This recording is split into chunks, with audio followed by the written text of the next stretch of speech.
Alam nyo ba kung anong bansa sa buong mundo ang pinaka-emo? As in, yung pinaka-emotional.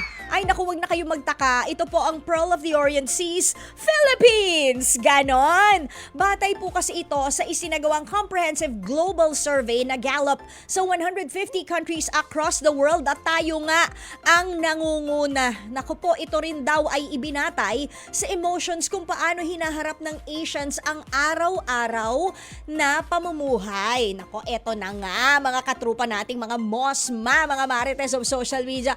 Ay! Ganon yung letter A natin kasi nga number 1 po tayong mga Pinoy sa most emotional in the world. As in, sabi po ng isinagawang survey na ito, quote-unquote, the Philippines leads the globe as the most emotional country with 60% of respondents reporting they experience a range of emotions regularly. Following closely are El Salvador at 57% and Bahrain at 56%.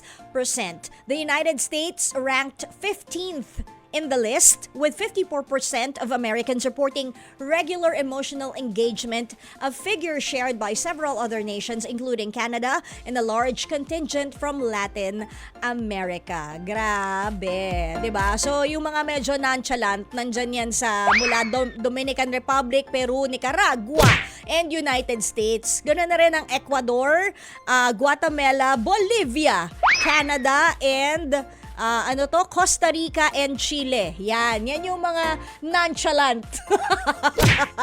Nonchalant pagdating sa mga emosyon kasi nasa 54% sila. Ayon nga po sa survey na ito ng Gallup, quote-unquote, the study's methodology is based on self-reported experiences of 10 key emotions encompassing both positive feelings like enjoyment and negative ones like stress or renyadrilon. Ganon. The results highlight how cultural and societal factors can shape emotional expressions. Naku, kaya naman pala tayo mahilig talaga sa drama-rama. Umaga, hapon, gabi. Minsan midnight snack pa natin talaga ang maging emosyonal. Yun pala yun. Tapos, alam nyo na, yung patola, inuulam na, inuugali pa. Ganun na rin po ang pagka-bitter. Hindi ba? Inuulam na bilang gulay ang nangangampalaya, nagiging ugali pa minsan-minsan, hindi ba? Sa paanong paraan nagiging patola sa social media, patola ng patola, hindi ba? Grabe. Ay nako. Sa mga political issues at sa mga political differences, patol ng patol, hindi ba?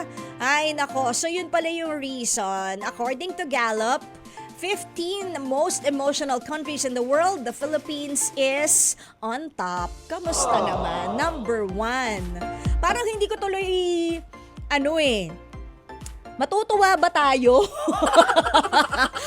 Proud ba tayo sa achievement ba yan na number 1 tayo pagdating sa ganyan na isa tayo tayo ang nangunguna bilang most emotional sa buong mundo.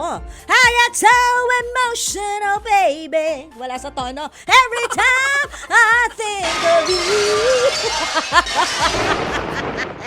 Sorry, balik tayo dun sa sa pangalawang kanta. Dilima.